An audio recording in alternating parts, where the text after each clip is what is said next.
Assalamu alaikum ve rahmetullahi ve berekatuhu. Qadirlik Facebook'taki dünyanın her qaysi cəhəlik qeyrindaşlarım. Həmənlarınki muşu vaxtı ve bununki vaxt xeyirlik olsun. İnşallah həmənlarınki tini, sağlamət, işlərinlə oğuşluq boğusu. Qadirlik qeyrindaşlar, bugünkü tədbiriyə sizin dərsimizdinki 36-cısıda Qayini reallıqqa aylandırışınki sırlıq kanuniyeti degan dersini bunu kolumuzdaki erken sıdık ülkemizdeki Qayini reallık aylandırışının sırlıq kanuniyeti degan kitaptan kelgen yerimizden devam kılımız kadarlı qarindaşlar. Anda olsa eğer kulağınızda bu kitap olsa şu kitaptan paydalansanlar buludu. Men Qayini reallık aylandırışının sırlıq kanuniyeti kitapta 2010 yılı 10. 27. günü Erkin akimiz vatandagi torbetlerde ilan qilgan aşu makalını birlikte sizlar bilan birlikte öğrenip o'taman. Bugun so'zlamoqchi bo'lgan planlagan darsimizda qadrli qarindoshlar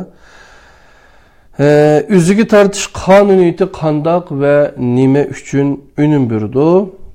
5-incisi istak yoki intayin aniq asosiy nishon. 6-incisi özüge bo'lgan itiqad ve adet kanuniyeti degan mazmunni 99. betkiçe 110. betkiçe birlikte öğrendik. Anda olsa kuluqunla dersimizde zihninla Qayini reallıqqa qandaq aylandırdık ekemiz. Onunki tedbirleri de bolsun canım dostlar. Qayini reallıqqa aylandırışının sırlıq kanuniyetide biz 4. məzmunga keldik. Üzüge tatiş kanuniyeti, yani attraction. Qandaq ve nimi üçün önüm burdu. Napoleon'un kitabıda çeksiz aql ufqumi intayin köp işitilgen bulup, bu ufqumni mükemmel düşünüveliş ve mezkur maqalının qalğan qismini toğru ve toluq düşünüveliş üçün naitimo zürür. Şunlaşqı mən bu bölümdə şu ufqum haqqında qısqa düşüncə berib ötəmən. Şunu əskertib qoyuşum kerak ki, özüge tartış kanuniyeti kem degendimi ali məktəb, toluq kurs, oxuğuçuluq ötülüdüğən bir dəris bulalaydıgan ilim bulub, Napoleon'un kitabındaki bir qism ufqumlarını bir qətim oxuş bilərlə toluq düşünüb ketiş bəzide mümkün emas.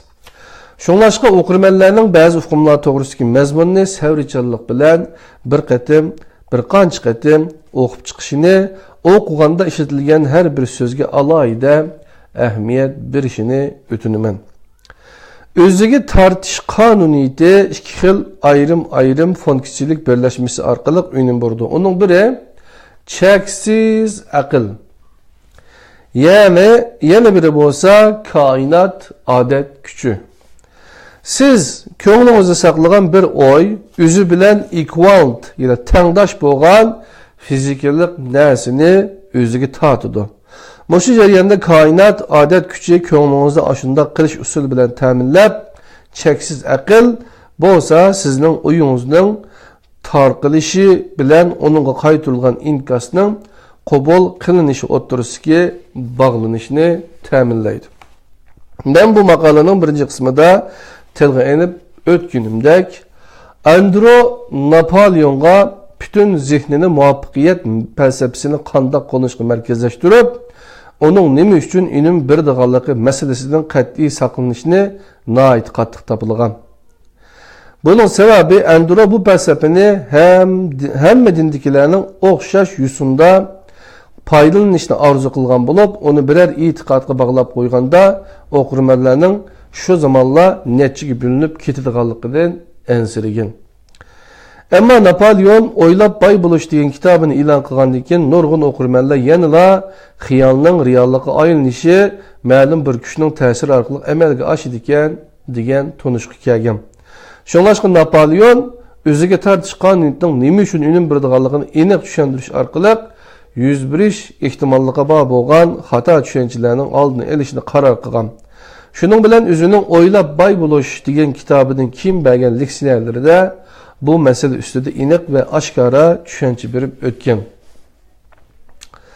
Cheksiz aql. İlim-fənning hozirgacha aniqlashicha bütün koinot mundaq 4 narsadan tuzilgan.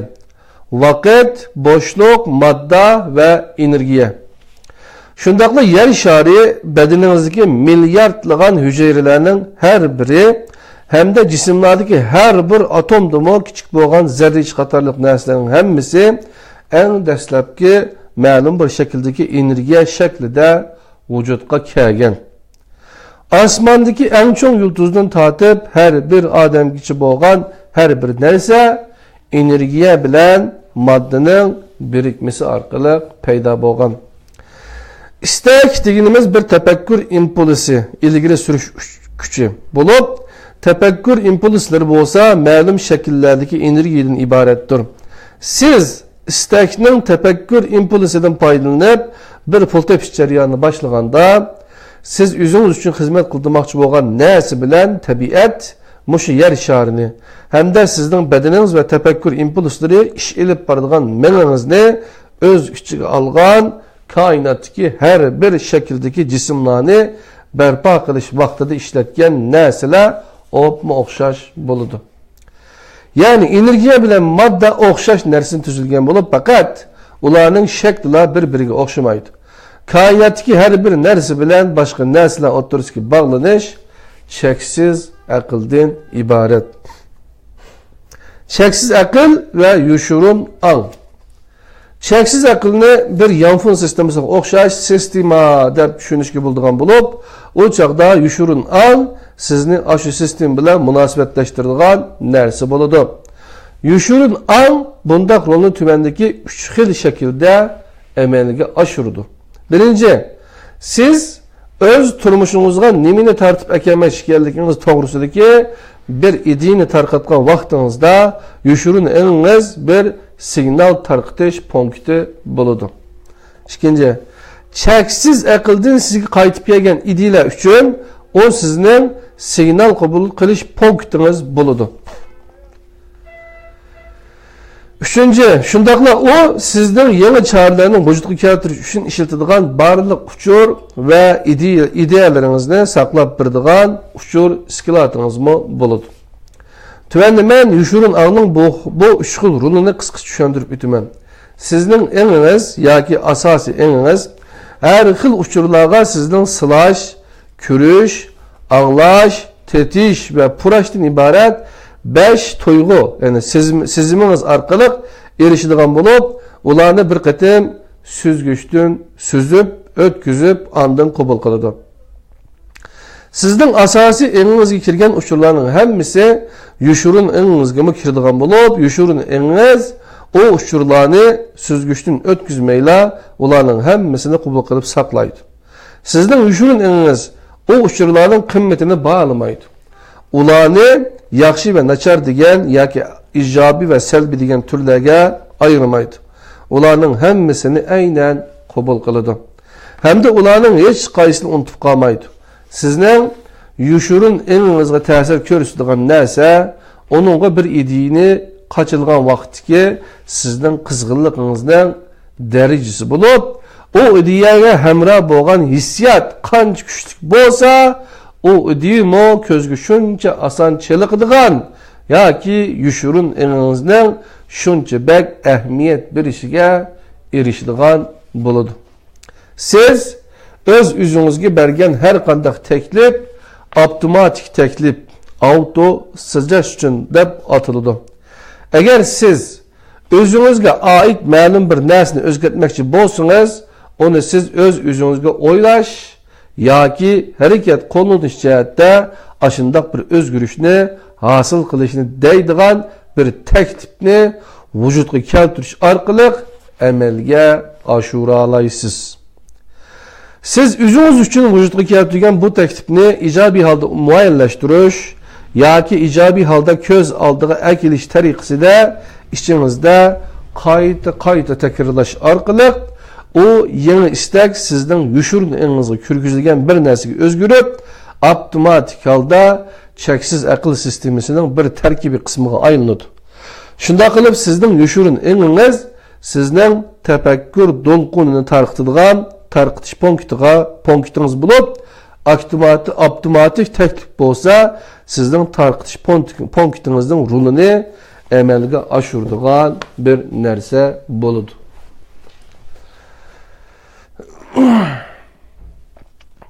Köңlüңüzdə payda bolğan bəzi tuyğular sizin yuşurun elini saklagan uçurlardan kelmeydi. Sizin beş siziminizde mi kelmeydi. Belki çeksiz akıldan kelidu. Yani insanlar ma'lum bir ideya üstü tefekkür kılıp yeni ideyini vücutga keltirganda ko'ngil va miya harakati orqali energiya impulslarini paydo qiladi. Bir ideya paydo qilgan bu energiya impulslari tefekkür qilguvchidan sırt qarab taraydigan dolqunlarni taqıtıdı. Bu dolqun xuddi bir antenadan tarqalgan radio dolquniga o'xshaydi. Radio dolqunlari elektromagnetlik spektrining bir qismi bo'lib, har vaqt bizning atrofimizda va bizning ichimizda to'xtovsiz uyan-buyan o'tkilib o'tirdi. Xuddi shunga o'xshash tefekkür dolqunlarimi cheksiz aqlning bir qismi bo'lib, bizning atrofimizda va bizning ichimizda har vaqt mavjud bo'lib turadi. Sizning ko'nglingiz bilan miyingiz paydo qilgan energiya impulslari ma'lum bir chastota yoki dolqun uzunligiga ega bo'ladi. Boshqa bir odam cheksiz aql orqali tarqatgan ideyaning energiya impulslarining chastotasi sizningki bilan o'xshash bo'lib qolsa, sizning ko'nglingiz bilan miyingiz aşu ideyini cheksiz aql orqali qabul qiladi. Sizning fizikilik miyingiz aşu dolqunlarni qabul qilganda, aşu dolqunlarga yuklangan ideya bilan uchurlar sizning yushurun engizda saqlanayotgan ideyalarni bir qismiga aylanadi. Sizning yushurun engizning ichida aslida bor bo'lgan va sirtdan yangidan kirgan uchur va ideya to'xtovsiz holda o'zaro bog'lanib va guruhlashib, sizning yushurun engizda aslida yo'q bo'lgan yangi ideya va choralarni vücutga keltirdi. Sizning yushurun engizga sirtdan kirgan narsalar, tuyg'u, tabiiy xususiyat, gumon, apining bevosita tuyg'usi, oldin tuyg'u o'rtaqlik, birinchi ta'sir, bir ko'ribla o'ch elish bo'lib va bir ko'ribla kuyib qilish qatorliqlar bo'lishi mumkin. İşqilib cheksiz aql orqali sizning yushurun engizga kirib, ko'nglingizda val-vul qilib paydo bo'lib qolgan uchur siz uchun bir normalsiz ishdak tuyg'u berib, siz o ideyani nemishqa o'ylab topganligingizni ancha tushunmay qolasiz. O siz biladigan ishlarga asosliq bir logikalik natija emasdek hissiyotga kelasiz.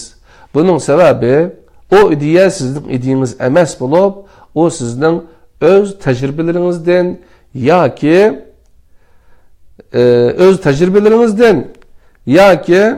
öz kechirmishlaringizdan kelmagan. O aslida cheksiz aql orqali taqilib yurgan tefekkür dolquni bo'lib, uning chastotasi sizning ko'nglingiz bilan miyingiz paydo qilgan energiya impulslariga to'g'rilanib qolganligi uchun o sizning yushurun engingizdagi uchurning bir qismiga aylanib qolgan.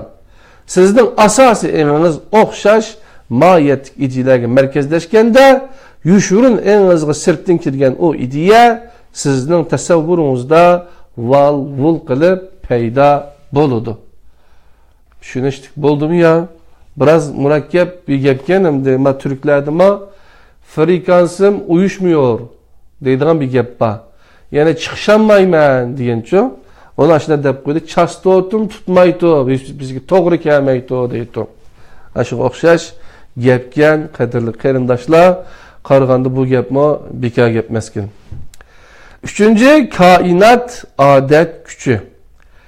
Napolyon o'zining o'ylab boy bo'lish degan kitobini besib taqitishdan burun koinot odat kuchini bayqamagan bo'lib, uni kim bayqab o'z diksiyalarida o'ttirga qo'ygan. Carnegie siri yoki g'oyani reallikqa aylantirish qonuniyati kainatki ma'lum bir kişinin ta'siri tüpeylidin ünüm birdigan bulup, o hergizmi bir tasadibilikten ünüm birib kalgan emas. Şundaqla onun ünüm birişi hergizmi bir sırlık yoki sehri işmi emas. Buningda mutlaq rol o'ynag'ini odatda adet kuchi deb atiladigan kuchdan iborat. Kainatdagi hamma narsalarning o'zgacha tabiiy odati yoki qonuniyati bor. Her bir cisim, her bir maxluq ve her bir kuch başka bir narsa kelib o'zgartmagicha o'zining aşu tabiiy odati bo'yicha ish elib bordi. İnsan ko'nglining o'zgacha tabiiy odati bor. U bo'lsa-mu ko'ngliga pukkan har qanday bir o'y yoki istakni onun maddi nusxasiga yoki reallikka aylantirishga tirishish bir o'yni bir narsaga aylantirishdan iborat. Kainat odat kuchi bir tabiat qonuniyatidir. Ma'lum bir qo'zg'atquchi kuch har qatim takrar holda o'xshash bir natijani vujudga keltirganda bu ishni vujudga keltirdi degan jarayon bir tabiat qonuniyati bo'lib hisoblanadi. O'yni amaliy narsaga aylantirish ko'ngilning qildigan ishi yoki ko'ngilning odatidir.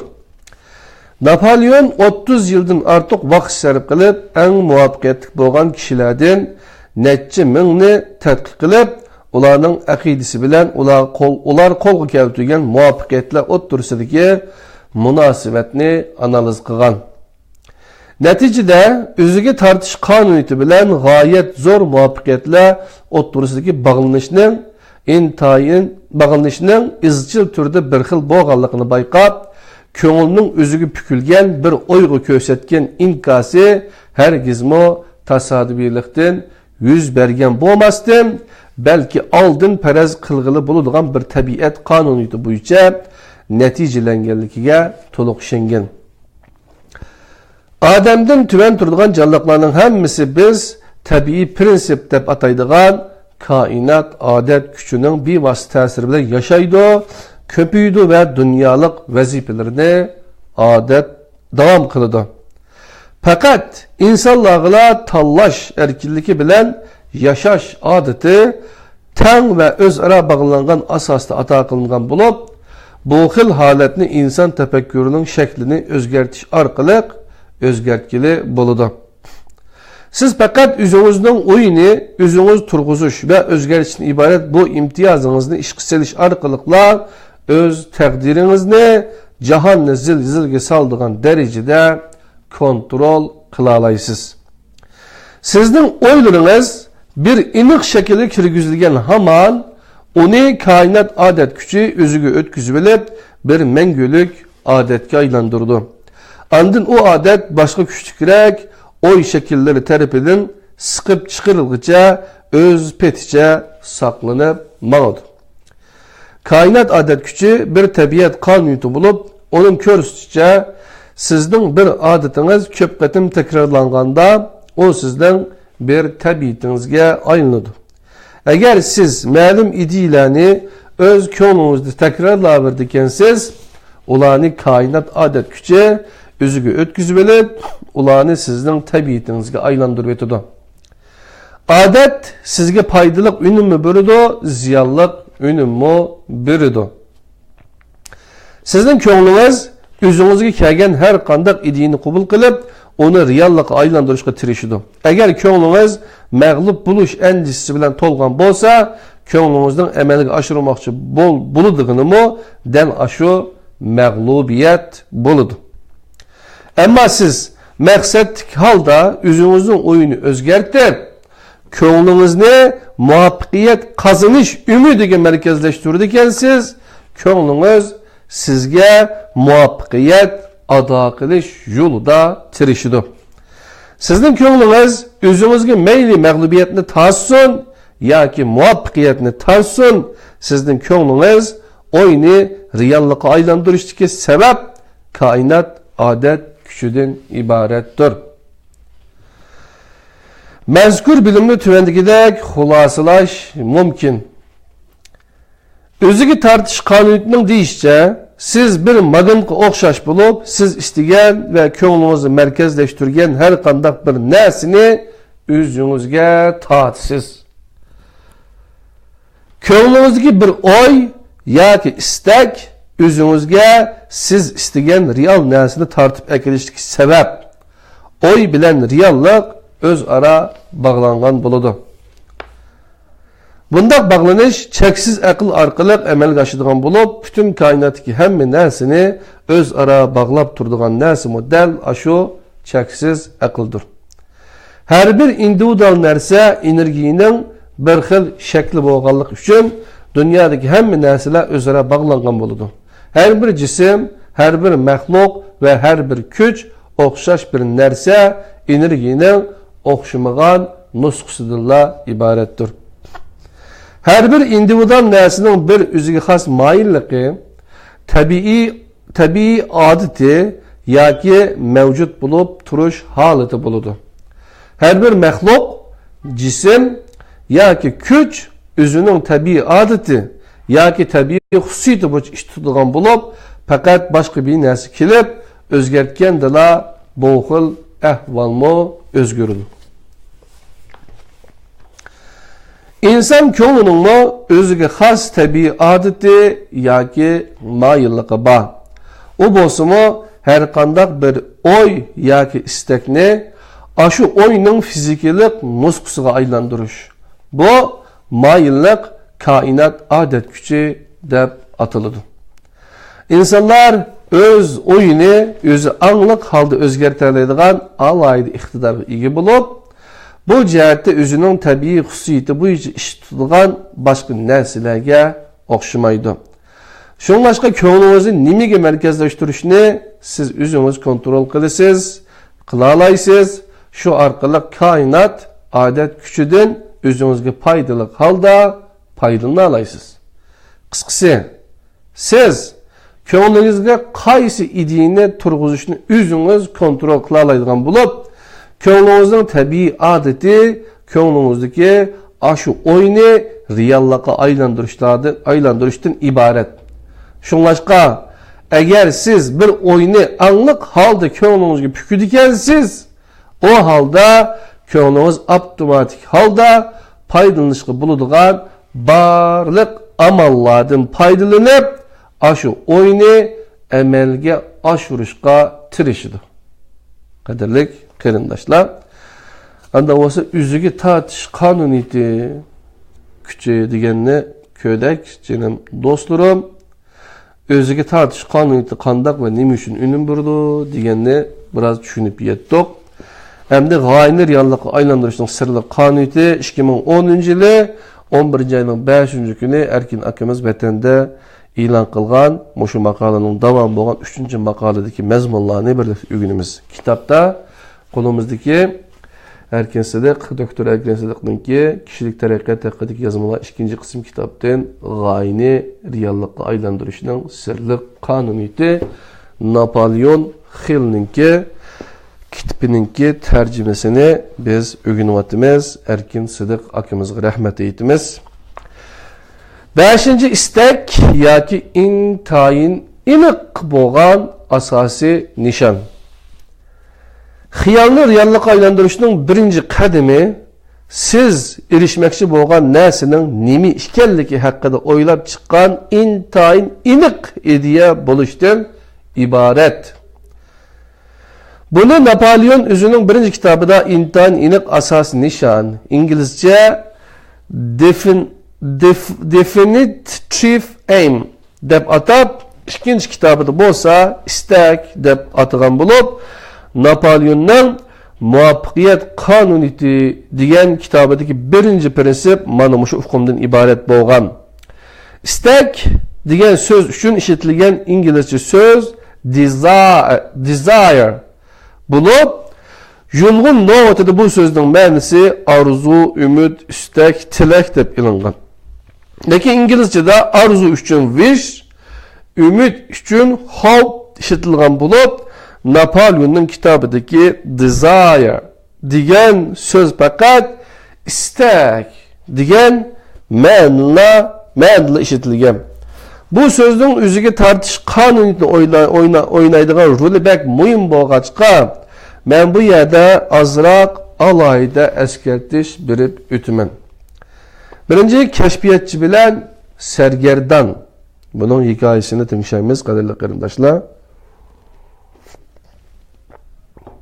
Napolyon özünün kitaplarında özü körüşken dağınlık şahslarının hikayelerini nahayeti köp işletken bulup, onun istek hakkındaki bayanı da işletkini dünyaga meşhur keşfiyatçı Thomas Edison bilen bir sergerdan Edwin Barnes oturusdaki hikaye bolgan. O, muşu hikaye arkalık mundaq bir idini ilgili süygen. Eğer siz ma'lum baylık yoki boshqa moddiy narsaga erishish to'g'risidagi bir xiyolingizne onu amalga oshirish yo'lidagi intayin iliq maqsad, izchillik va kuyib turgan istak bilan birlashtirsangiz, o xiyolingiz bir amaliy narsaga bo'libmi intayin kuchlik narsaga aylanadi. Kechiringlar.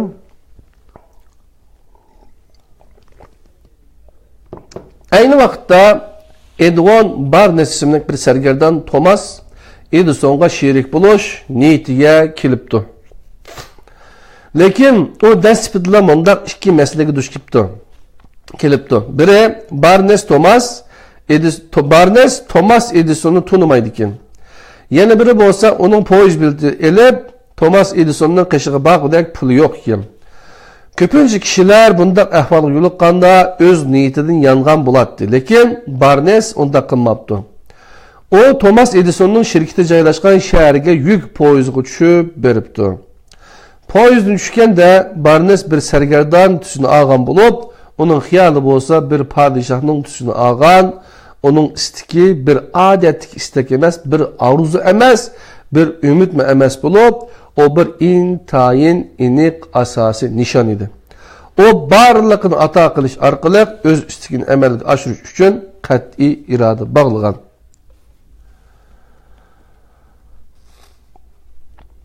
Barnes oldin deyishib qo'ymayla Edisonning ishxonasiga kelgan.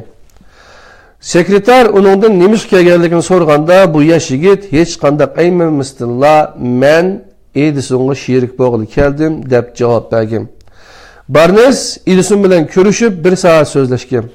Shuningdan keyin Edisonning zavodida tozalik ishchisi bo'lib ish boshlagan. Yillar o'tgan, ammo Barnes o'zining asosiy nishoni qilgan narsaga yaqinmo kelolmagan. Shundaqdimi uning ko'nglida bir ish to'xtaman yuz berib turgan. O o'zining Edisonga sherik bo'lish istigini kun sayin kuchaytirib borgan. O öz iradesini qilchimi yanmay, birer fursatning kelishini savrichanlik bilan kutgan va uningga tayyor bo'lib turgan. O o'ziga buning nima foydasi? Men planimni o'zgartib bir mal sotquchi bo'lib sinab boqay demagan.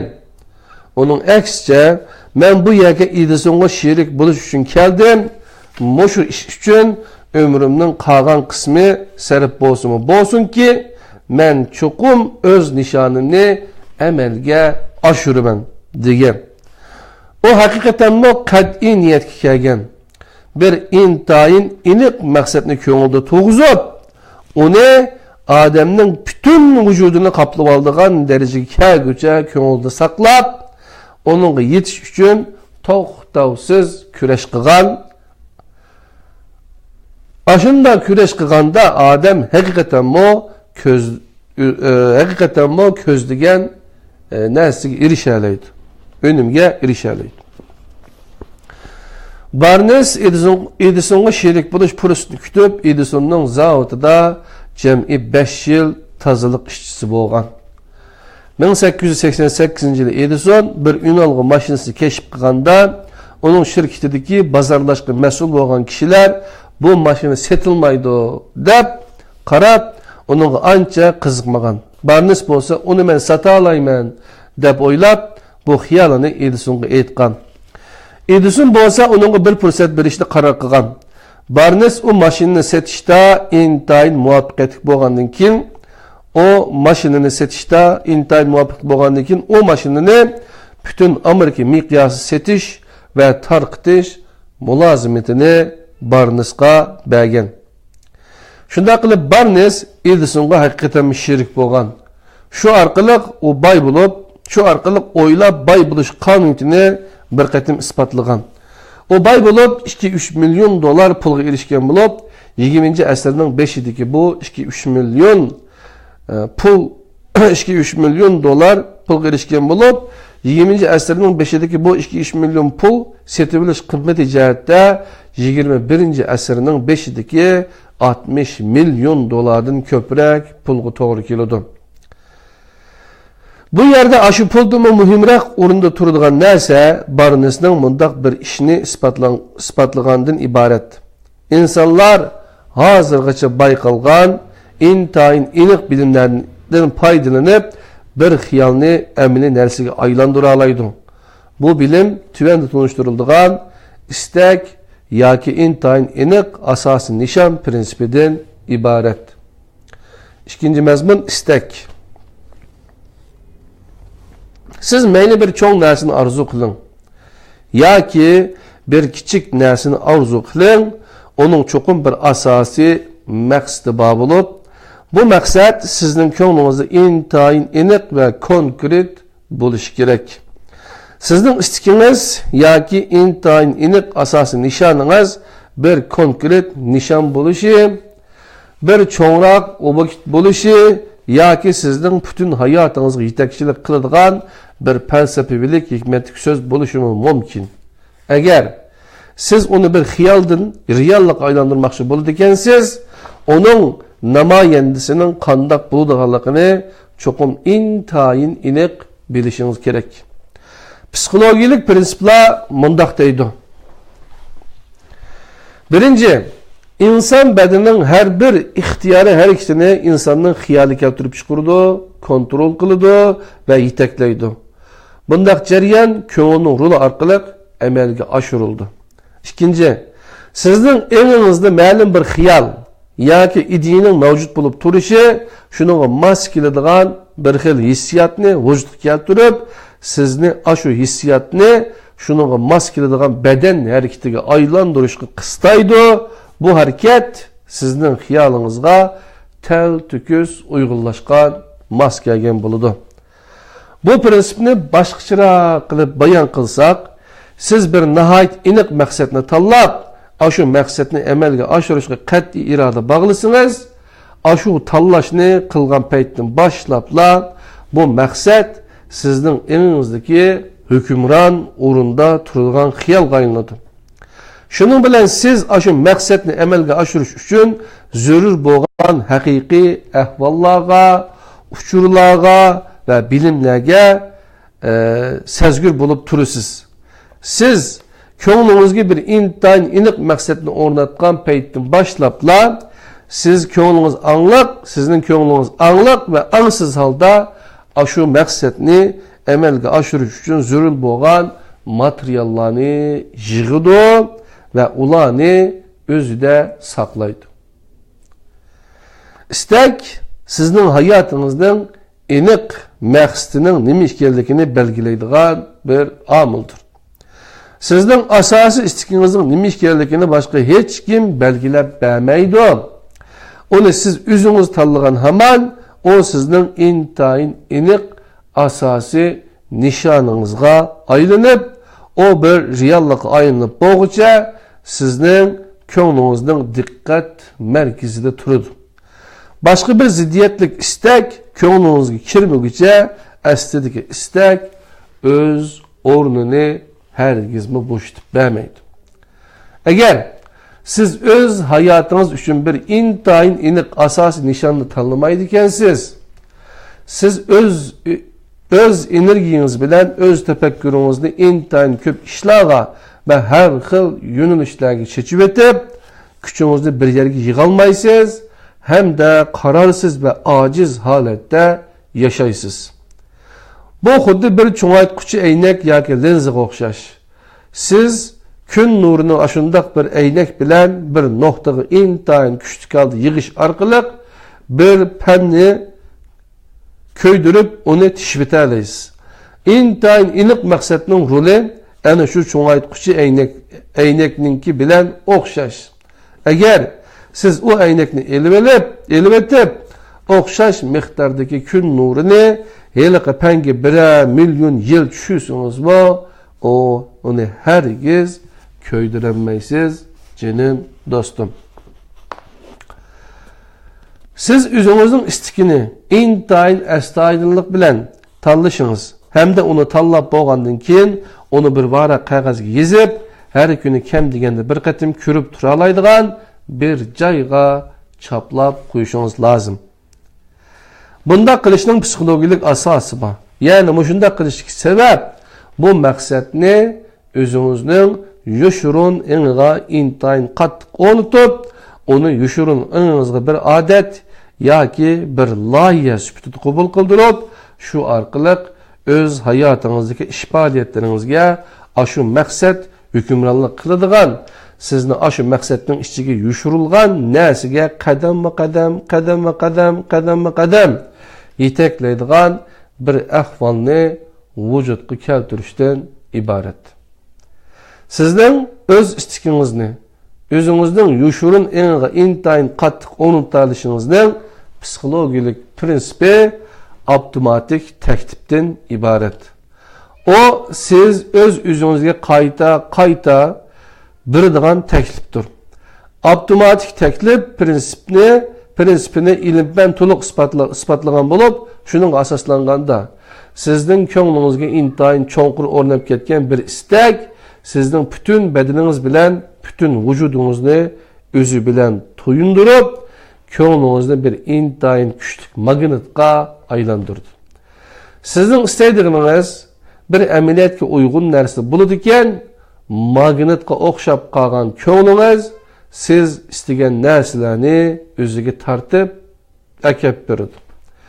Thomas Edison mana shu prinsipdan foydalanib, o'zining aslidagi intayin tuvan o'rnidan Amerika vujudga keltirgan tarixdagi eng dangliq kashfiyotchi bo'lish o'rniga ko'tarilgan. Narnismo shu prinsipdan foydalanib bir sargandandan bir cho'ng boyga aylangan. Abraham Lincoln mo shu prinsipdan foydalanib bir kambag'alning bolasidan Amerikaning eng dangliq prezidentlarining birisiga aylangan. Ilova, mening hozirgacha bo'lgan butun hayotimda asosiy rol o'ynagan narsa dal shu avtomatik taklif prinsipidan iborat. Yuqoridagi avtomatik taklif prinsipini to'g'ri tushunish uchun sizga mundaq bir misol ko'rsatay. Agar sizning istaydiğiniz bir yangi avtomobil bo'lsa, sizning ashundaq bir istikingizning bo'g'ini uchunla shu mashina sizning uyingizning oldiga kelib qolmaydi. Ammo sizning shu mashinaga bir kuyib turgan istikingiz bor bo'ladi ekan, bu istak sizning shu mashinani elish uchun ketadigan pulga erishish yo'lida qo'llanadigan to'g'ri harakatlarga yetaklaydi. Yani bir istakni oltinga aylantirishning 6 qadam bosqichlari. Agar sizning bir boy bo'lish istikingiz bo'lsa, uni reallikqa aylantirish uchun tuvandagi 6 aniq amaliy qadam bosqichlarini besishingiz lozim. Birinchi, ko'nglingizda siz qanchalik pul istaydiganligingizni aniq belgilang. Masalan, $50,000. Ikkinchi, siz shu pulni qo'lga keltirgandan keyin onun zakitini qanday beradiganligingizni aniq belgilang. Bu dunyoda hech nima bermay, faqat oladigan ish yo'q. Üçüncü, shu pulga erishmoqchi bo'lgan vaqtni aniq bekiting. To'rtinchi, siz o'z istikingizni qanday amalga oshirish to'g'risida bir aniq plan tuzib chiqing. Shundaqla sizning tayyorligingiz bo'lmasin, shu zamatla ishga boshlang. Beşinci, bir varaq qog'ozga yuqoridagi 4 narsani aniq ixcham qilib yezib chiqing. 6. Qog'ozga yozilgan bu narsani har kuni atigini o'rningizdan qo'pqandan keyin bir qatim ve akşamı uxlashdan burun bir qatim ülünük o'qib chiqing. Siz uni o'qivatganda siz aşı pulga çoqum erişimen deb öz üzünüzge işinip aşı pulga erişken vaqtki ahvallarni ko'z oldingizga keltirib aşı vaqtki hissiyatıngizni bilib turing. Bu 6 qadamni amalga oshirishda ko'yib turgan istak sizga intayin zo'r yordam qila oladi. Agar aşı pulga erishish istiki sizning butun vujudingizni chirmib oldi ekan, sizning aşı pulga cho'qim erishalaydiganligingiz haqida o'z o'zingizni qoyil qilishingiz hargiz tasga to'xtamaydi. Sizning o'z arzuyingizga yetish yo'lida tirishsangiz, sizning bir odatingizga aylansin. Siz o arzuyingizdan hargizmi ayrılmang, onun bilan birga uxlang, onun bilan birga tamoq yeng, onun bilan birga o'ynang, onun bilan birga ishlang, onun bilan birga yashang ve onun bilan birga o'ylang. Qadrli qarindoshlarim, bu yerdagi pulning o'rniga sizlar boshqa bir narsa desanglarmi bo'ladi, masalan, hemimizin vatanını azat qilish, vatanda yashash istikimiz var. Ballarımızın ait yaxshi yerda o'qitishimiz var. Degandek nurg'un narsalar bormi-ku, har bir kishininki o'ylayotgan. Ammo nimani eng oldingi planda qilish, bir g'oyani tiklagandan keyin uni qanday amalga oshirishning choralarini nima ekanligini debdayni qadrli qarindoshlar. Canım dostlarım, anda olsa gayeni reallik aylandırıştığın sırlı kanunininki 4. makalesi de biz 6. mezmun, aşımı 12 mezmun aslında bu 12 tane sırlı kanuniyetinin mezmunu 12 mezmun, biz hazır 6. mezmununu sizlerle birge bugünümüz 2010 yılı 11. ayınki 16. günü vatanimizdeki torbetlerde ilan kılıngan makaliken canım dostlarım 110. bette tügeydi, 99. betten başlap okuyumuz.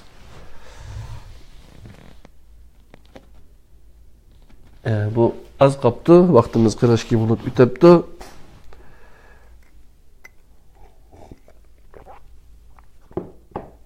Altıncı üzgü boğa itiqat ve adet kanuniydi.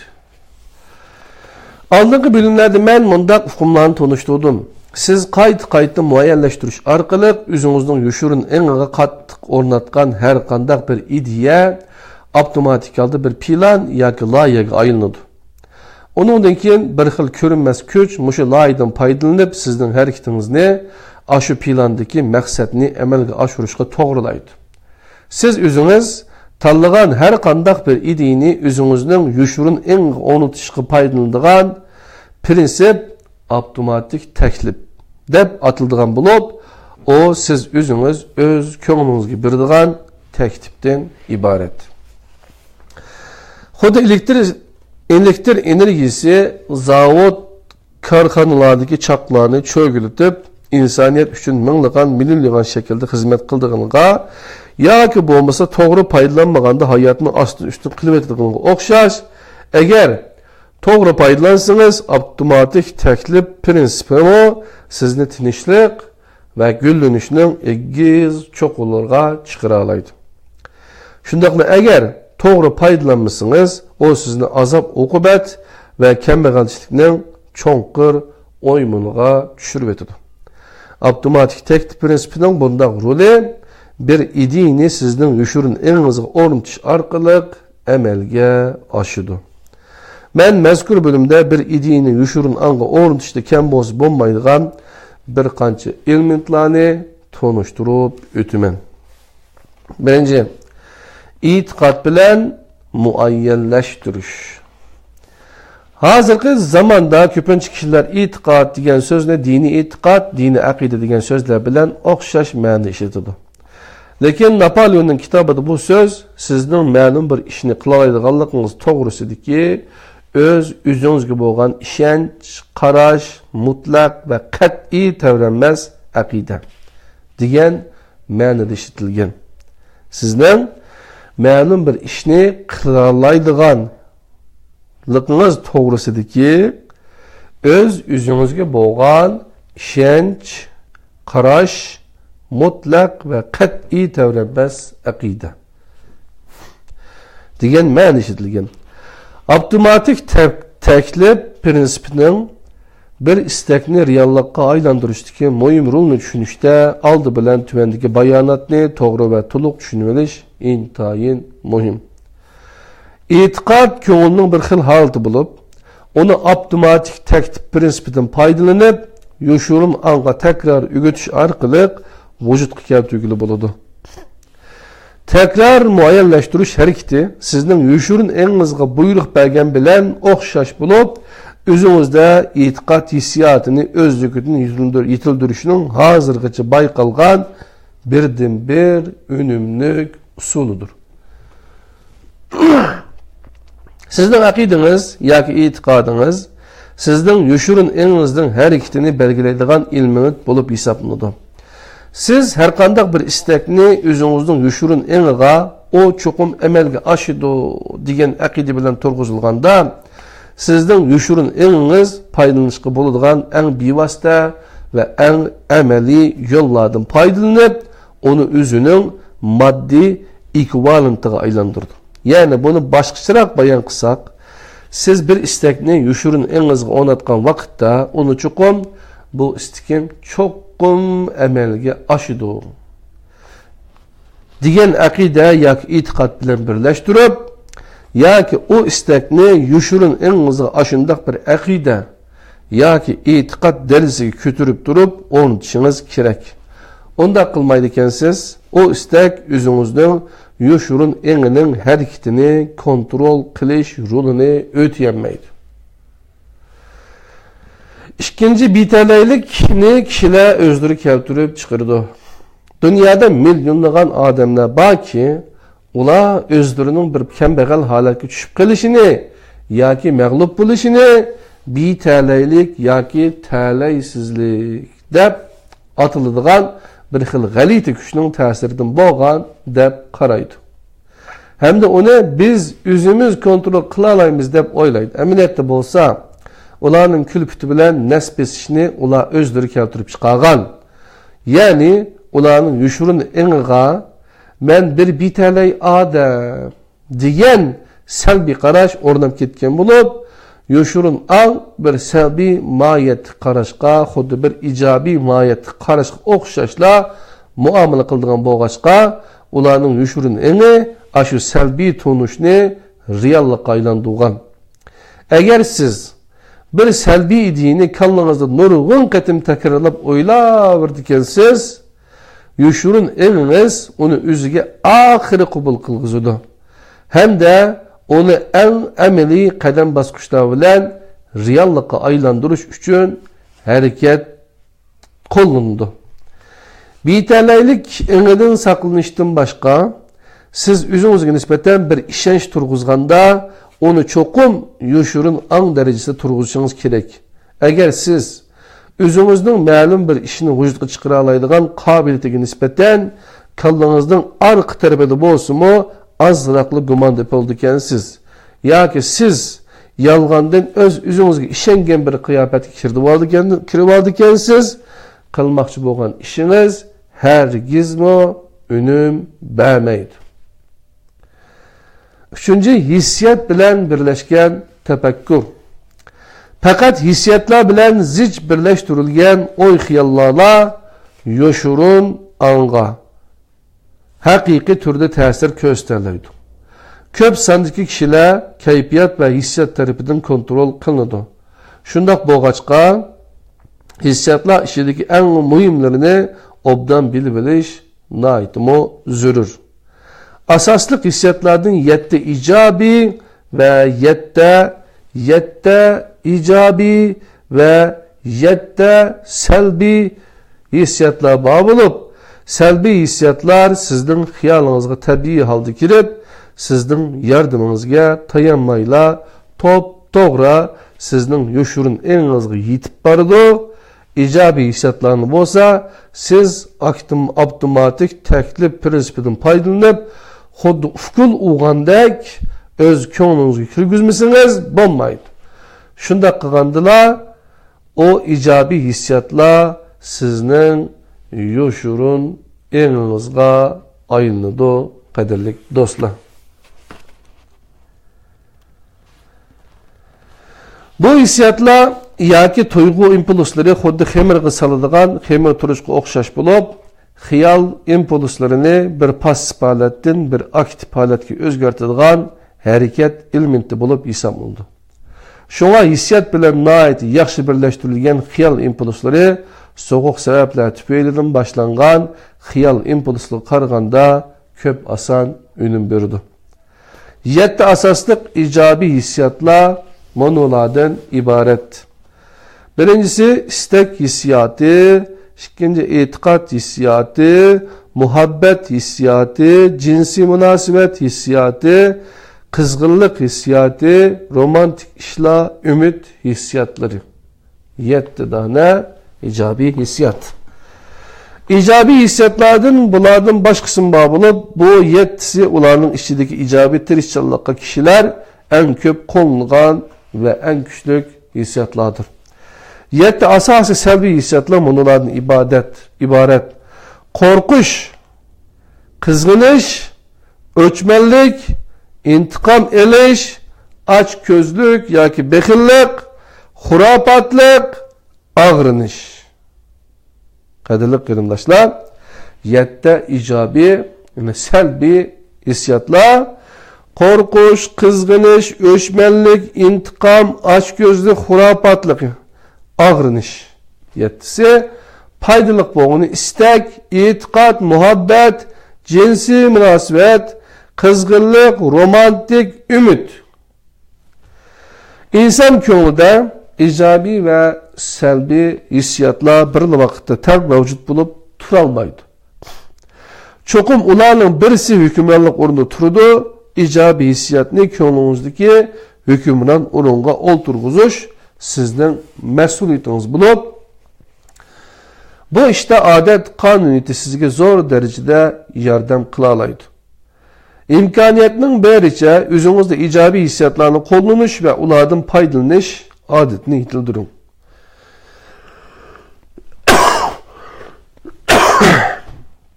Shunda qilish orqali siz qalbingizni ijobiy hissiyatlar bilan taltukis to'ldirib, salbiy hissiyatlarni ko'nglingizga zotila kirolmas qilib o'talaysiz. Siz mushu usulda aynan va davomli foydalanish orqali o'zingizning yoshirin engini butunlay tizginlay olasiz.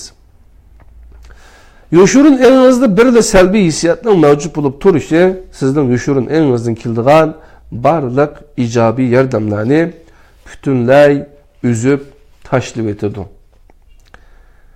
Qisqasi, sizning xiyollaringizning hissiyat yoki tuyg'u qismi sizning xiyollaringizga jo'shqinlik, hayotiy kuch va harakat ato qiladigan narsa bo'lib, his tuyg'u berilgan va e'tiqod bilan birlashtirilgan xiyollar shu vaqtning o'zida o'zlarining moddiy ekvivalentini o'zgarishiga boshlaydi. Qadrli qarindoshlar. Ilova, sizni o'nlagan, yuzlagan kishilar qo'llab va olqishlab, faqat bir odam sizga tuhmat chaplab, adolatsizlik bilan hujum qilgan va zarba bergan bo'lsa, sizga qolgan o'nlagan, yuzlagan odamlarning qilg'iniga qaraganda, shu bir odamning qilg'ini bakrak ta'sir qiladi. Bu ta'sirni ko'nglingizdan chiqarib o'tish uchun xeyli uzun vaqt ketadi. Bunun sebebi yuqorida aytilgandek bir salbiy hissiyat bilan birlashgan xiyol sizning yoshirin engingizga hech qanday to'solg'i yo'qla udul yetib bordiganligidir. Hozirgi misolda sizning yoshirin engingizga kirgan xiyolga o'chmanlik va intiqom elish hissiyotlari qo'shilgan bo'ladi. 4. Her qanday bir tafakkur o'ziga o'zi bilan o'xshash tafakkurlarni tortadi. Bir bayonotning rost yoki yolg'on bo'lishidan qat'iy nazar, uni siz o'zingizga qayta takrorlab daverdikansiz, siz oxir uningga bu rost deb ishongan bo'lib qolasiz. Bir yolg'on gapni o'zingizga qaytalab daversangiz, eng oxirida uning yolg'onligini unutib, uni rost deb qabul qilasiz. Hatto u rost deb rasmiy ishonasiz. Sizning hozirgi ruhiy holatingizni, siz ko'nglingizda mavjud bo'lib turishga yo'l qo'ygan hukmron o'rindagi xiyollar belgilagan. Siz o'z ko'nglingizga maqsadli holda o'rnatgan alqishlash tuyg'usi bilan madad bergan hamda bir yoki bir qancha hissiyotlar bilan birlashtirilgan har qanday bir xiyol sizning har bir harakatingiz, har bir faoliyatingiz va har bir qiliqingizni yetaklaydigan va tizginlaydigan qo'zg'atqich kuchga aylanadi. İlave, hükümran o'rindagi millatlar maxsus loyihalangan radio, televizor va gazet jurnal tashviqotlari, maxsus planlangan maktab tarbiyasi va siyosiy o'rganishlar va butunlay burmalangan tarixiy materiallar asosidagi tashviqotlardan foydalanib, kishilarga faqat maqsadli holda oldin tanlangan uchurlarni yetkazib, yuqoridagi qonuniyatdan foydalanib, beqindi millat xalqlarining ko'nglini boshqacha programmalaydi. Hamda ularning ko'nglini mustamlika qiladi. Shu orqali beqindi millat xalqlarining shu vaqtdagi ahvollarga bo'lgan pozitsiyasiga ta'sir ko'rsatib, ularni aqliga tayinib emas, hissiyotga tayinib ish qiladigan qilib, ularni angliq va angsiz holda hükümran o'rindagi millatlarning irodasi bo'yicha ish qiladigan odamlarga o'zgartib etadi. Tuvandagi jumla bir haqiqatning intayin muhim tasviridir. Hissiyotlarning birisi bilan birlashtirilgan bir xiyol bir magnitlik kuchga aylanib, o'ziga boshqa o'zi bilan o'xshash yoki o'zi bilan munosabatli xiyollarni tortadi. Hissiyotlarning biri bilan magnitlaştırılgan bir xiyolni bir dana uruq o'xshatishga bo'ladi.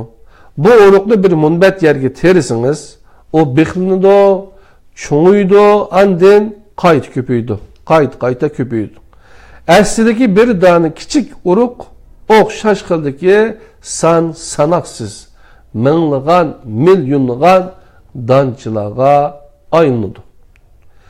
İnsan ko'ngli özüdeki hükümran o'rinda turadigan xiyolga mos keladigan boshqa xiyol impulslarini to'xtovsiz holda o'ziga tortib turdi. Siz ko'nglingizda saqlayotgan har qanday bir xiyol, ideya, plan va maqsad o'zining boshqa tuqqanlarini o'ziga tortib keladi. Bu tuqqanlarini o'zining kuchiga qo'shib özlüksüz çoğuyup, o en ahiri aslidagi xiyolini ko'ngilda saqlagan kishining asosiy qo'zg'atqich kuchiga aylanadi. Undaqda aslidagi ideya, plan yoki maqsad uruqini ko'nglingizga qandoq o'rnatqilib bo'ladi? Uni o'z ichingizda qayta takrorlash orqali öz ko'nglingizga o'rnatqili bo'ladi. Shunlashqa siz o'zingizning asosiy maqsadi yoki intayin aniq asosiy nishonining bayonnomasini aniq yozib chiqib, uni yodlab olib, o sizning yoshirin elingizga yetib borguncha har kuni unlik ovoz bilan qayta o'qisangiz yoki o'qishingiz kerak, jinim do'stlarim. Yani namozda sura Fatihani nima uchun qayta o'qiydiganligimizning ma'nosini endi tushungansizlar. Siz ko'nglingizni igilab turishga yo'l qo'ygan hukmron o'rindagi xiyol sizning hozirgi ruhiy holatingizni belgilaydi. Shundoq bo'lg'achqa, agar siz shundoq tanlash qilsangiz, siz burunqi yomon ishlar tufaylidan ko'nglingizga kirib qolgan nachar ta'sirlarni ko'rib tashlab etib, o'zingizning buningdan keyingi hayotini o'zingiz orzu qilgan bo'yicha o'rinlashtira olasiz. Masalan, siz o'zingizning ma'naviy boyliklarini bir qatim aniqlab chiqish orqali o'zingizning eng cho'ng ojizligi, o'zingizga bo'lgan ishonchining kamchilik ekanligini bayqishingiz mumkin. Bunu siz avtomatik teklif prinsipi orqali yangalaysiz hamda uni g'ayrat, jasoratga aylantira olasiz. Bunun uchun siz bir qism ijobiy xiyol impulslarini oddiy so'zlar bilan yozib chiqib, ularni yodlab oling. Andın ularni bu xiyollar sizning yushurun emingizning ish bajarish quroliga aylanguncha o'z ichingizda qayta takrorlab turing. O'ziga bo'lgan ishonchi kamchil bo'lgan kishilar tuvandagi formuladan foydalanib, o'ziga ishonch turg'izsa bo'ladi. Böyle qayta takrorlash bir adamning g'oyasi, nishonini yozib chiqsa, yani bir adam bir ishni qilishni o'ylagan bo'lsa yoki yetmoqchi bo'lgan aniq nishoni aniq zodi %100 men yetalayman, yetmoqchiman shunga degan bir narsa kallasida bo'lsa, o aloqa boshqalar yozib bergan yoki bo'lmasa o'zi tushunmagan bir narsa emas. Qat'iy unday emas qarindoshlar. Buni xato tushunib olmaylik. 5. O'ziga ishonch turg'izish formulasi. 1. Men o'z hayotimning intayin aniq maqsadiga yetalaydiganligimni bilaman. Shuning uchun men o'zimdan shu maqsadni amalga oshirish yo'lida to'xtovsiz holda en oxirigacha harakat qo'llanishni talab qilaman va uningga va'da beraman. 2. Men o'zimning ko'nglidagi hukmron o'rinda turadigan o'ylarning eng oxirida sirtqa qaratilgan fizikalik ish harakatlarni barliqqa keltirib, tadrijiy holda o'zlarini moddiy reallikka aylantiradiganligini tushunaman. Shuningdek men har kuni 30 minut vaqt chiqarib, xiyolimni bir yerga yig'ib, mening mundaq bir odam bo'lg'im bor deb orzu qiladigan shu odamni ko'z oldimda namoyon qilaman. Mushu orqali men ko'nglimda bir intayin aniq ko'ngil manzarasini vujudga keltiraman. 3. Men avtomatik teklif prinsipi orqali ko'nglimda davomli saqlagan istakning eng oxirida mening maqsadimni amalga oshirishga amaliy choralarni topa oladiganligimga ishonaman yoki bilaman. Shuningdek men har kuni 10 minut vaqt chiqarib, o'zimga bo'lgan ishonchni yetildirishni talab qilaman. 4. Men o'z hayotimning intayin aniq asosiy nishonini naytimi aniq yozib chiqaman yoki chiqdim. Men o nishonning amalga oshadiganlik haqida o'zimga nisbatan yetarli ishonch turg'izib, bo'g'icha to'xtamay tirishiman. 5. Men har qanday boylik yoki bir xizmat o'rnining faqat haqiqat va adolatlik ustiga qurilgandilar, ondan uzun muddat saqlanib turadiganligini to'liq tushunaman. Shuning uchun men faqat qilgan ishim bilan munosabatli kishilarning hammasiga foyda yetkazadigan ishlarni qilib, boshqa ishlarni hargizmo qilmayman. Men o'zim foydalanishni orzu qiladigan kuchlarni jalb qilish va boshqa kishilar bilan hamkorlashish orqali g'alaba qozanaman. Men o'zimning boshqalarga yordam berish ruhi orqali boshqalarning o'zimga bo'lgan yordamini qo'lga keltiraman. Men o'zimda bütün insoniyatga qaratilgan muhabbatni yetildirish orqali o'zimdagi o'chmanlik, hasadxo'rlik, ichitorlik, shaxsiyatchilik va ko'ranmaslikni cho'qim yo'qotaman.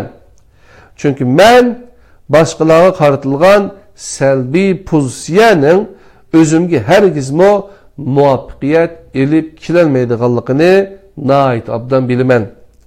Men boshqalarga ve özümgimo işinimen, şonlaşqa başqalarnımı özümge işendireleymen. Qadirli qarindoshlar. 6. Men bu formulaga imza qo'yib, hem de onu yodlab olib, onu her kuni bir qatim to'liq e'tiqodim bilan o'nlik o'qiyman. Shu orqali men uning tədrici halda mening tefekkürümge ve iş hareketimge ta'sir ko'rsatishni qo'lga keltirib, bir o'z-o'ziga tayindigan muvaffaqiyatlik odam bo'lib chiqaman. Qadrli qarindoshlar, demak o'ziga ishonch turg'izishning formulasini bir qator o'rganib o'tdik. 6. Odat qonuniyati degan mazmun, qadrli qarindoshlar.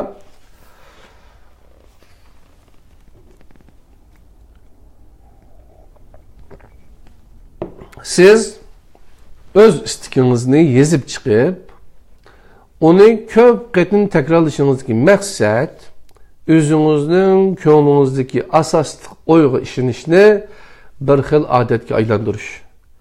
Siz buni avtomatik taklif prinsipidan foydalanib, hukmron o'rindagi xiyolingizni o'zingizning yoshirin engga kirgizib etish orqali amalga oshirasiz. Siz xat yozishni yangi o'rgangan vaqtingizda dastlabida qog'ozga harfning ustiga shu harfni ochiqlash tariqasida yozasiz. Ondan u harfni bir necha qor, hatto bir qancha varaq takrorlab yozasiz. Shunday qilish orqali eng oxirida har qatim shu bir harfni yozganda uni o'xshash shaklda yozilgan, uni bağan siri oson va tiz yozilgan bo'lib ketasiz. Şunun bilan shu harfni yozish sizning bir odatingizga aylanadi. Odat prinsipi sizning badaningizdagi fiziklik muskullarga qanday ta'sir ko'rsatgan bo'lsa, sizning ko'nglingizga har xil iqtidorlarni ana shunday ta'sir ko'rsatib, tizginlaydi. Buning bir misoli yuqorida tunishtirilgan o'ziga bo'lgan ishonchini turg'izish usulini egallash ve onundan faydalanish jarayonidir. O'zingizga tekrar degan bir bayonot yoki nurg'un qatim o'zingizga tekrar deyish orqali ko'nglingizning cho'nqur yuriga pukkan bir istak eng oxirida badaningizning sirtqa qaratgan fiziklik ish harakatlari tariqasida namoyon bo'ladi. Adamların hemmisi adet bo'yicha ish ko'radigan jonliqlar. Adet bo'lsa bir tal taniga o'xshash bo'lib, siz har kuni o tanini azraqdan o'rib, eng oxirida uni üzgülü bo'lmaydigan darajadagi bir pishiq narsaga aylantira olasiz. Adet sizni o'zingizning irodasi, istiki ve mayilliqiga qarama-qarshi keladigan ishlarni qilishga majburlab, shu orqali sizning ish harakatingiz va xarakteringizni tizginlaydi.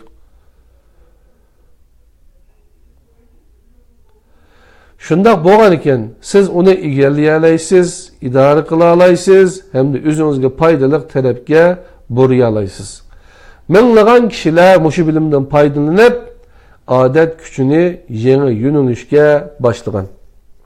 Adet bir xil ruhi yol bulup, siz qo'llangan ish hareketler aş yolda mangalı xil uzun bo'lgan. Hem de o yolda her qatim manganda onu texmi cho'ng ve texmi kengri qiladigan bo'ladi. Siz bir chedirlik yoki o'rmonlikda manganda nihoyat tabiiy holda eng ochiq yo'lni tanlab mangsiz. Adamning ruhi ish harekatimi dal shunga o'xshash, adamning ruhi ish harekatimi to'sqinlik eng az bo'lgan siziqni ve eng yaxshi ochilgan yo'lni bo'ylab elib beriladi. Odat takrorlash orqali vujudga keltirildi. Hamda bir tabiiy qonuniyat bo'yicha shakllantirildi. Ko'ni odatni buzishning eng yaxshi usuli onunga qarshi bir yangi odatni yetildirib, onu konu adetinin o'rniga destish. Siz bir yangi odatni turg'izib yoki bir yangi ro'y yo'lni tanlab, uningda har qatim manganda siz uningda menish nihoyatimi siz manganda siz uni bag'an sari cho'nqurlashtirasiz va kengaytisiz. Eng oxirida Onun da meniş naitim asallaşıp ketidi. Muşundaq ruhi yol echish intayin muhim bulup, onu qanchalik ta'kidlasimi yanıla azlık kılıdı. Qadarli qarindoshlar. 7. Yeni adet yetildirish qoidalari. Dersimizning oxirgi minutlari kelib qoldi, qadrli qarindoshlar. Sizlar bilan birlikda o'rganayotganimiz Erkin Sidiq akamizning 2 kitobi G'oyani reallikqa aylantirishning sirli qonuniyati tadbir yoy nashriyoti tarafidan nashr qilingan, qadrli qarindoshlar.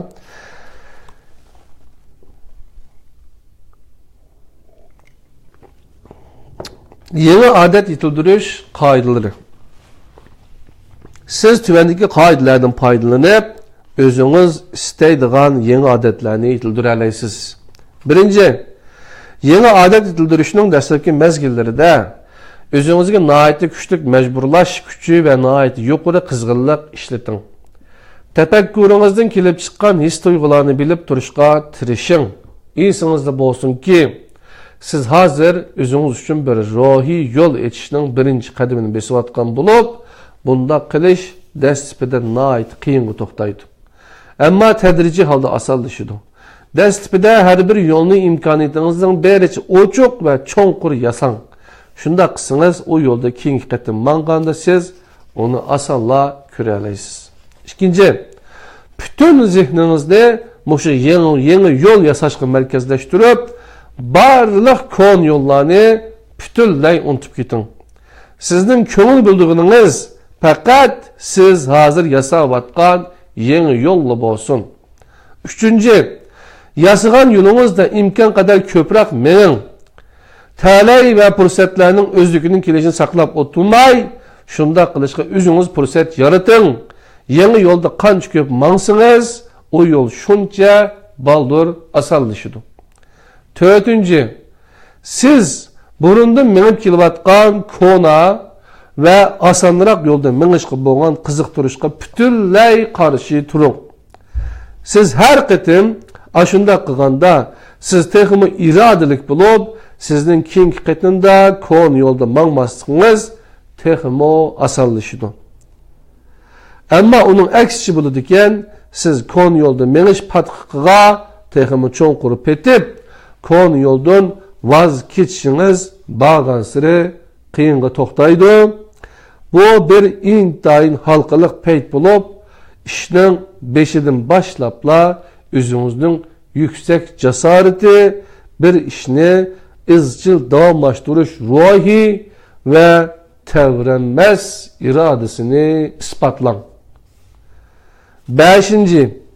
Sizin intayin inik asası nişanınız bulalaydıgan doğru yolunu tallap, çıkışqa qat'iy kapalet qilin. Onundan keyin hech qanday qo'rqmay va hech qanday ikkilanmay tanlagan yo'lingizni bo'ylab olg'a ilgirlang. O'z nishoningizni obdan tanlab, andin sizni ashu nishonga elib boradigan yaxshi, cho'nqur va kengri yo'lni o'zingiz yasab chiqing. İlave, Napoleon'un kitabının muşu kısmında Walter Wintle 1905 yılı yazgan Oylaş degan bir şiir berilgan bulup, onu İngilizceden Uygurçaga tercüme qilishda men özümni sel aciz ko'rdim. Şoňlaşyk onu bir qor okup beqishni isteydigan okurmanlarga oňaylyk bolsun üçün men o şiirning tor adresini bu yerge yezip koydum. Eğer birer qarindişimiz bu şiirini İngilizceden Uygurçaga tercüme qilib, bana ibatib berse, men onu mezkur maqalaning keyingi bölümüge kirgizib qo'yaman. Ba'zi okurmanlar menden Napoleon'ning muvaffaqiyat qonuniyati bilan o'ylab boy bo'lish degan 2 kitobining internetdagi nusxasini so'ragan bo'lib, men ularning tor adreslarini mush yerga yezib qo'ydim, debdi qadrlik do'stlar, suyimlik Erkin akamiz. Demek, bugun o'rgangan mazmun Erkin Sidiq akamizningki g'oyani reallikqa aylantirishning sirli qonuniyati degan bizning tadbir nashriyatimiz chiqargan kitob qadrli qarindoshlar. Bunun qolgan qismlarini, qolgan mazmun, yine 3. mazmun, 4. qism yine kelar shanba kuni sizlar bilan birlikda o'qiladi. Kelar hafta 7. tema qizg'inlik, o'z-o'zini boshqarish va qat'iy davomlashtirish degan bir mazmun. Onundan keyin tasavvur ve cheksiz aql. Onundan keyin markazlashtirish ve ijobiy ko'z oldiga keltirish degan mazmunlarni birlikda o'rgandik. Anda olsa kelar soat yine yangi darsimizda sizlar bilan g'oyamizni reallikqa aylantirish yo'lida kurashkicha aman bo'linglar. Allah'ın özüge emanet. Esselamu aleyküm ve rahmetullahi ve berekatuhu.